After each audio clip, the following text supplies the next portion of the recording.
The Peter Schiff Show. Well, today we got the non-farm payroll report for the month of June. And remember, the last two reports were quite weak, and everybody was hoping for a rebound in June to kind of prove that April and May were a fluke and not a new trend. And so they were hoping for some validation. In fact, the Fed talked about that in their last FOMC minute meetings. So the consensus was for 180,000 jobs to be created, and the range went from a low of 130,000 to as high as 235,000. That's where all the forecasts were. So nobody thought it would be worse than 130,000, but nobody thought it would be better than 235,000. And the consensus average of that range was 180,000. And the actual number came out at 287,000, over 100,000 jobs above the consensus, and 40,000 jobs above the highest estimate by the most optimistic analyst as to what the numbers would be. Now, we did revise down the really bad number from May and made it even worse, right? Initially, that number was 38,000 jobs. And now we know it was just 11,000 jobs. So about 70% of the jobs disappeared. Now, I have a pretty good feeling that one of the reasons the number was so high is because it's just wrong. And we'll see what kind of revision we get to this number next month. But for now, the number is 287,000. Remember, a good chunk of those numbers, as is the case every single time we get numbers, is the numbers that the jobs the government just assumes were created, but it has no evidence that they actually were. That is the birth-death model, right? The government just assumes that every month new businesses are formed and that those new businesses are hiring people. Well, I would suggest that far fewer businesses are actually being formed than they believe. In fact, it's possible that more businesses are shutting down than are hiring. And given the economy and given the minimum wage, I would say that those businesses that are starting up are probably hiring fewer people than they might have done historically. So I think these guesstimates are wildly optimistic and skewing all of the numbers.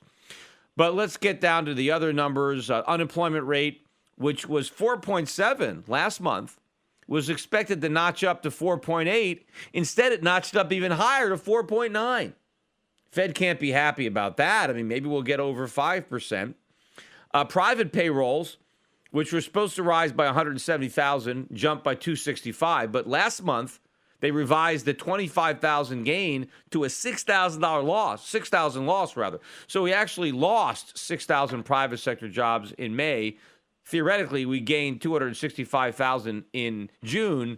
We'll see. We'll see how this holds up. Why did the unemployment rate move up? Well, because the labor force participation notched up from 62.6 to 62.7. Obviously, not all the people who rejoined the labor force could find jobs, and that's why the unemployment rate notched up from 4.7 to 4.9. Average hourly earnings were supposed to rise by 0.2. Again, they disappointed. They rose by just 0.1. So overall, a mixed picture, but the headline number, the 287 versus 180 consensus, that's normally the number that the market trades off. And that is exactly what happened. As soon as the number came out, we had a big jump in the dollar index, and we had a big sell-off in gold. Gold was down about maybe $22. It was around unchanged when the number came out. And silver sold off. It was down about 40 or 50 cents. It too had been about unchanged. And the dollar index spiked to up, maybe 40 or 50. That was the knee-jerk reaction. Strong dollar, weak gold, weak silver. Why? Why was that the reaction? Well, because a strong jobs number, that means the Fed is more likely to raise rates, right? Strong jobs number. And that is the reaction. A rate hike is coming. Good for the dollar, bad for gold. But what did I say on Wednesday's podcast? I said that it didn't matter what this number was, that gold wasn't going to go down. And the reason I said that, now I said if it was a weak number, I expected a big rally. If it was a really bad number, I think gold would have been up tremendously on the day. But I also said if it's a strong number, I said I don't think it's going to hurt gold. Now, earlier in the year, a strong number would crush gold. The reason I said I didn't think it would hurt anymore is because I don't think anybody's going to buy that anymore. I think, Yellen has cried wolf far too many times for the villagers to believe her now. I said that what's going on, and based on the last FOMC minutes, I don't care what this jobs number is. We could have created 500,000 jobs. The Fed ain't going to raise rates. It doesn't even matter. So whether they revise them or not, this number was meaningless because the Fed isn't raising rates because of jobs. Jobs have nothing to do with it. Jobs are the excuse. The Fed can't raise rates now because of the fragility in the banking system, all the things that were revealed by the Brexit. So it doesn't really matter. The Fed doesn't want to admit that, but that's the reality, and the market is sensing that. And that's why right away, probably within the first hour, gold reversed all of its losses. I think it rose to up about $9. Then it kind of ping-ponged around, but finished the day up over $5. It closed up $5.60, $13.65.40, the highest close of the year on a day where we had a huge beat in the non-farm payrolls. Silver had an even more impressive reversal, rallied over $1. Silver closed up 61 cents to $20.25. I think that's also the highest close in New York, highest on a daily, weekly. Stocks really broke out. Of course, gold and silver stocks did even better, particularly silver stocks, but the GDX was up just over 30% today to close at $30.54. That's not quite the highest close of the year. We closed a little higher on Wednesday, but we're right up there. Although many gold and silver stocks, particularly silver stocks, hit 52-week highs today. But there are a number of gold stocks that hit 52-week. And it's not just 52 weeks. You're talking about 2 or 3 year highs. And the trajectory is improving. Now, the overall stock market was also up. The NASDAQ was up just under 80 points. That's a move of 1.6% higher. The Dow was up 250, 1.4%. We have now recovered all of the Brexit losses. The Dow now back above 18,000 at 18,146. Of course, the foreign markets have done so much better than the U.S. markets, particularly the markets that I'm involved in, and particularly the stocks that we own. We are so far above where we were before Brexit. We didn't just catch up. We went way beyond where we were. But if you listen to the news tonight when they talk about the stock market, you know what they're going to say? They're going to say the market rallied because of the strong jobs numbers, that this shows that the economy is back, that the last 2 months were a fluke, and we have strong job gains, and that's why the market rallied. And that's not why the market rallied.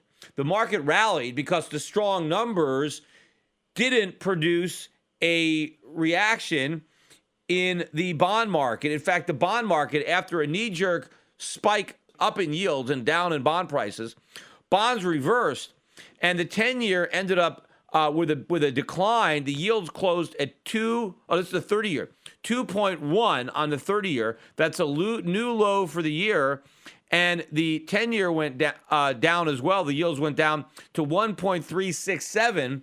So the reason the stock market went up is because the strong jobs number does not mean the Fed is going to raise rates. Because it doesn't matter what the jobs numbers are. The Fed can't raise rates, and that's what the markets are sensing. And that's why they went up. Not because the economy is good, because the Fed can't raise rates, and that means more air in the bubble. Because just because we got a good report today, which is not really good, even superficially it's mixed because of the unemployment rate and the average wages. But who's to say that this number isn't a fluke? Yeah, we had 2 really bad numbers, and now we have 1 big number. Maybe June is the fluke. Maybe July is another lousy number like May. We don't know that yet. I mean, this isn't enough data to invalidate. In fact, if you smooth it out and look at the last 3 months, we created 140,000 jobs on average. That's not good, and the unemployment rate is now moving up. So the news isn't really good, but the traders did not react to this the way they had in the past. And I said on the podcast Wednesday that this would be a test of my theory. I said if we get a strong number and gold doesn't sell off, right, then my theory is right. And that's exactly what happened. I mean, forget about the knee-jerk reaction, because the minute the traders see that big print, everybody hits sell. But the fact that the buying came in, particularly in silver, I think 100% validates what I say. All you, trolls that, come on my YouTube channel and say Peter Schiff never gets anything right. I mean, look, obviously I got this right. Not that many people said that. People were probably surprised that gold rallied today. In fact, if I told somebody, if they had inside information, if they knew what the number was, they would have bet it was going to be, gold would be down. Now, of course, it was down for a brief period of time, but probably most traders, if I said, hey, this is what the non-farm payroll number is going to be, do you want to buy gold or sell gold? And you can't, you have to stay in until the close. Most people would have said, oh, yeah, let me get short. I'm going to make money. And they would have been wrong. But I had a pretty good idea that this was exactly what was going to happen. Now, had it been a really weak number, I think we would have had a much bigger move up in gold. But the fact that we moved up on a strong number, this shows you that I believe that my thesis is correct. And also, there's an old trading expression on Wall Street, if something won't go down on bad news, that's very bullish, right? This was bad news for gold, and it rallied anyway. This was bad news for silver, and we had over a $1 reversal. What does that tell you about the underlying strength in this market and the fact that a lot of people are still yet to get on board? There are a lot of buyers out there. They still haven't got filled. This is early in this rally, and I think we're just going to continue to gain momentum as the weeks and months pass. And so, stay on board. Don't get off. By the way, we are having a webinar. Don't forget, if you are a managed money client of Euro Pacific Capital, we're having our quarterly webinar on Monday. So make sure and register for that if you haven't done that. The last two meetings, the webinars I had in January and the one I had in April, I was pounding the table for people to add to their accounts. I mean, that was the first time I'd done that, because if you go back and listen to my older webinars, from 2015 and 2014, I said, you should buy in. I don't know where the bottom is. I'm confident we're going to turn around at some point. I can't tell you when. I don't know where the bottom is. I just think it's going to turn, and when it does, it's going to be a huge move. But by January, I was very convinced the bottom was in, and I was like, say, you got to add, you got to take advantage of this. And of course, we've had these huge rallies in both the first and second quarter. The third quarter is actually getting off to a stronger start than the first and the second.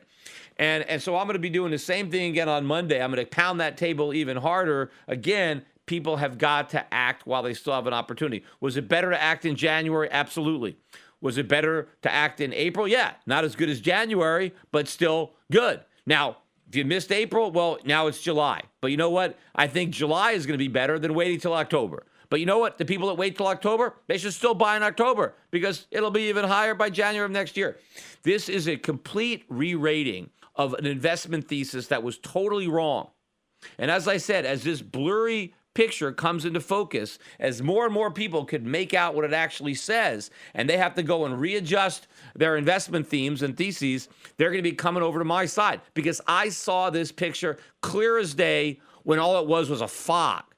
Nobody had any idea what they were looking at. They were looking at a mirage, but I knew exactly what it was, and I think this is going to completely validate what I've been saying the past couple of years. Let's look a little bit more closely again at these jobs that were created. Again, the bulk of these jobs are service sector jobs, education and healthcare, leading the pack on job creation, 59,000 jobs. And again, a lot of these jobs in healthcare are, people that clean the toilets and empty the bedpans, and same thing in the education. There's a lot of those type of jobs there. Leisure and hospitality, big move, 59,000 jobs.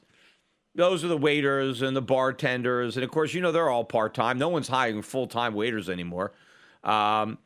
Information did add some jobs, 44,000. Retail trade, another low wage, the person that rings a cash register, 29,900.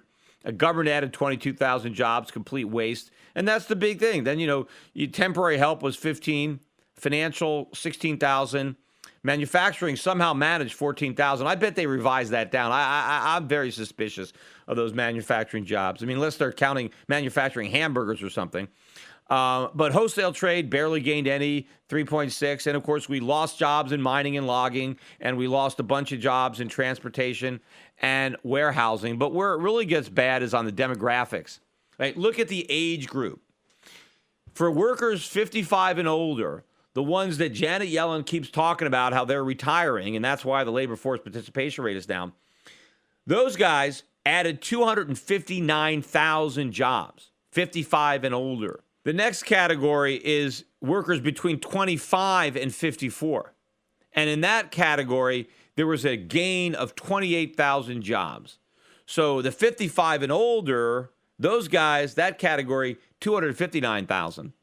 And the 25 to 54-year-olds, they gained 28,000 jobs. But now let's look at the 20 to 24-year-olds. What happened to those guys? They lost 67,000 jobs. And the 16 to 19-year-olds lost 40,000 jobs.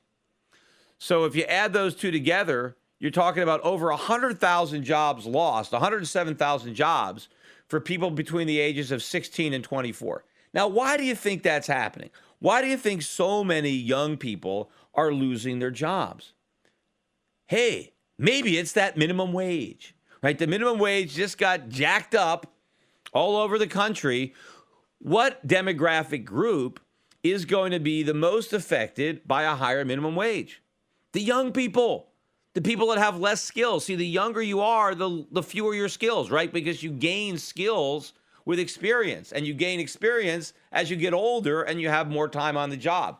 So it makes perfect sense in a rising minimum wage environment that you'd see a lot of young people losing their jobs. And in fact, if I've got a choice between hiring an ex-engineer who's 65, 70 years old, who's taking a part-time job because he's coming out of retirement, if I could take that guy versus a 19-year-old who's never had a job, and it's the same pay, if I'm going to pay minimum wage to somebody, it might as well be the engineer, right? I mean, I might as well hire that guy than take a chance on an unknown quantity. So the problem is these uneducated or unskilled young people can't compete with their better skilled grandparents for these lousy minimum wage jobs. That is the reality. And these guys that are 60, 65, that are coming out, getting these low-paid jobs, they don't want these jobs. That's the last thing they want to do is work. They want to retire. They want to enjoy their retirement because, how much time do they have left, right? They want to, reap some of the rewards. They want to, play golf, and they want to, spend time with their grandchildren or, travel, see the world. That's what they want to do. They don't want to be greeting people at Walmart or cooking French fries at McDonald's. That's not what they want to do. But unfortunately, that's what they have to do. But because your grandfather is cooking French fries, he just took your job, and now you don't have it. That's the problem. And now you don't have your entry-level job to learn how to do something more. You can see this in the demographics, but nobody wants to look at it. They all want to look at, we're creating all these jobs. No, we're not. This is all an illusion. This is all a statistical barrage. And you know what? The markets are seeing through it because bond prices rose. Yields went down. Gold went up. Silver went up. The market went up. Why? Because the game is up, right? It's all about cheap money. It's all about printing money. The only question is, when is the Fed going to fess up to what it's actually going to do? And we'll see what happens when we get the jobs report next month. As I said, I expect this big number to be revised down. It still may be a big number, but it won't be nearly this big. And of course, then we can get a rotten number for July. Maybe we'll get a negative number. I mean, I think we're going to print a negative non-farm payroll number sometime between now and the end of the year. We came damn close, right? Last month, now that we got the revisions, we were very, very close to a negative number. And so we could be there. And in fact, I mentioned the private sector number was negative for the month. We did lose private sector jobs, and so because we gained a few government jobs, we were positive. But of course, we're better off without those government jobs. Those government jobs just getting away. We all have to pay their salaries, and generally what they're doing just makes us all less productive. So we lose twice. Once when we have to pay them, and twice when the work that they're doing just makes everybody else less productive. So it's a double whammy every time the government hires somebody. The relief is when they fire somebody, because now we don't have to pay their salary, and now maybe maybe they can get a job that actually is productive and adds to our collective standard of living instead of subtracts from it. Let me just make one brief announcement. I don't want to talk a lot about it because I recorded an entire 1-hour video, which will be up on my YouTube channel and also on the Schiff Gold website, the Gold webcast by Saturday, by tomorrow. It's an hour interview, so if it's a rainy day, check it out. I think it'll be entertaining. But what happened is I decided after months of negotiations and contemplation to merge my gold company, form a joint venture with Gold Money, which is still the name of the company is now BitGold, but they are going to be renamed Gold Money, which is the name of Jim Kirk's company, which they bought last year. But, I had initially been skeptical of the company, and I had been critical of some of the things they were doing. Just from my vantage point, I really didn't know. Obviously, I liked the idea because it was something that I had been thinking about doing myself, and I was already partially doing with my offshore bank. But, eventually struck up a relationship with Roy Sabag, who was one of the co-founders, who had reached out to me after a critical article that I published and even a podcast that I did. And, we had a lot of very informative discussions. And it turns out that a lot of the criticism I had, I think once I found out a little bit more, I think I was off base on a lot of it, not all of it, but most of it. But a couple of things that I was right, he conceded and he made some changes and he's improving the service. But we discovered we had a lot in common. And so I went for this merger. And so what's going to happen is Schiff Gold is basically going to be the physical arm, the physical division of Gold Money. See, what Gold Money mainly deals with is having your gold stored by a third party, and it is accessible through a debit card or through direct payments. I can pay gold to other people. I can be paid in gold and I can pay in gold. And it's a platform so that gold can be used as money without the governments having to create gold money. It's a free market alternative. And I think it's a great platform. I think it's a great idea. And I think the company is going to achieve a massive degree of success, especially now that I'm going to be a part of it. But of course, people are still going to want physical gold. People are still going to want gold and silver coins and bars delivered that they can have in their possession. And anybody who wants to do that is now going to be doing that through Schiff Gold, which is going to be owned by Gold Money and operated through this joint venture partnership between me and Gold Money that has been formed. And, in exchange, I got some stock in Gold Money and some warrants and all that. And so I think it's going to be a great deal. I think it's going to be a win for customers of both companies, but particularly from my vantage point, my customers of Schiff Gold, I think your experience is going to be even better in the future. You're going to continue to enjoy the same high quality of customer service that you get now with your physical gold, but you're just going to be able to overlay some of the other products from Gold Money, and Gold Money is going to help make my whole ordering process more efficient, drive down some of our costs, which can only benefit our customers. So I would encourage everybody to spend an hour. It's me and Josh Crum, who is the co-founder of the company. And it's the two of us. We have a great discussion. It's about an hour long. We talk about our vision, our plans for the future, both the companies, how we started, and what we're hoping to accomplish, and mainly to reassure all of the Schiff Gold customers that whatever it is that they like about my company, and almost all of our sales now are repeat business. We have customers buying over and over again at Schiff Gold, and just want to assure everybody that all of the things that you like about my gold company are not going to change. They're just going to get better. Today's financial advisors behave like pro wrestling TV commentators. They scream that the recovery is strong, debt is manageable, inflation is low, and that the Federal Reserve has everything under control. They may be oblivious, but the danger is real. Looking beyond the media hype can open a world of broader investing ideas. Euro Pacific Capital is a registered investment advisor that offers stock-focused wealth management services that closely follow the strategy of our founder and CEO, Peter Schiff. We concentrate on those countries that are more closely in tune with Peter's vision of how capitalism is supposed to work. And these investments are not hard to find, provided you know where to look. Isn't it time you change the channel and let Euro Pacific put a little reality back into your portfolio?